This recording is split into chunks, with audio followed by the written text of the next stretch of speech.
హైదరాబాద్ ను ఉమ్మడి రాజధానిగా కొనసాగించాలని వైసీపీ నేత వైవి సుబ్బారెడ్డి చేసిన వ్యాఖ్యల్ని వక్రీకరించారని మంత్రి బొత్స సత్యనారాయణ అన్నారు. అది తెలంగాణ నేతలు చేసిన అసత్య ప్రచారమని ఆయన అన్నారు. మా పార్టీ స్టాండ్ అది కాదని క్లారిటీ ఇచ్చే ప్రయత్నం చేశారు బొత్స. అసలు ఇష్యూ లేనప్పుడు వచ్చి ఈ ఛాలెంజ్లు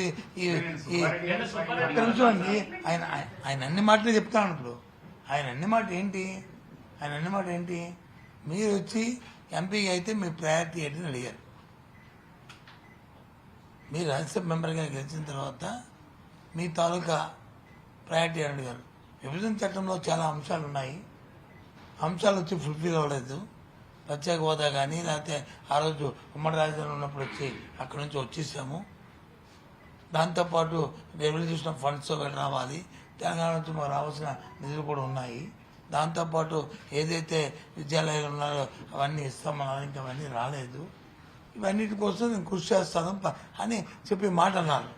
అంతేగాని హైదరాబాద్ ఉమ్మడి రాజధాని మళ్ళీ మాకు కొనసాగించాలని కోరుతానని అన్నారు.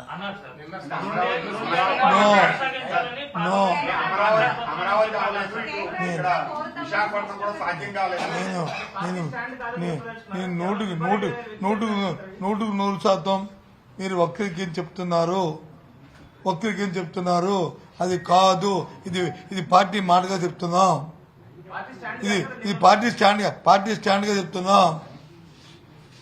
పార్టీ మాటగా చెప్తున్నాం. సరిపోయిందా? మీరు పార్టీ స్టాండ్ నేను చెప్తా. ఆయన అనలేదు అంది వ్యక్తిగత వ్యాఖ్యలేంటి? మీరు చెప్తుంది ఏంటి? మీరు పార్టీ స్టాండ్ అన్నారు, కాదని చెప్పాను లేదా?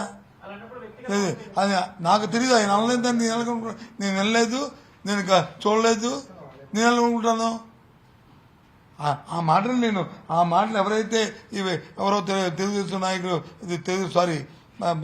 తెలంగాణ నాయకులు ఎవరు మాట్లాడారంటే ఇష్యూ లేని దానికి ఏంటి వస్తున్నాను. ఇలా తాటాకు చెప్పులకి బెదరాలి కానీ మేము బెదరం. సొంతం ఏంటి? భారతదేశంలో ఎవరెక్కడికి వెళ్ళడానికి హక్కు ఉంది.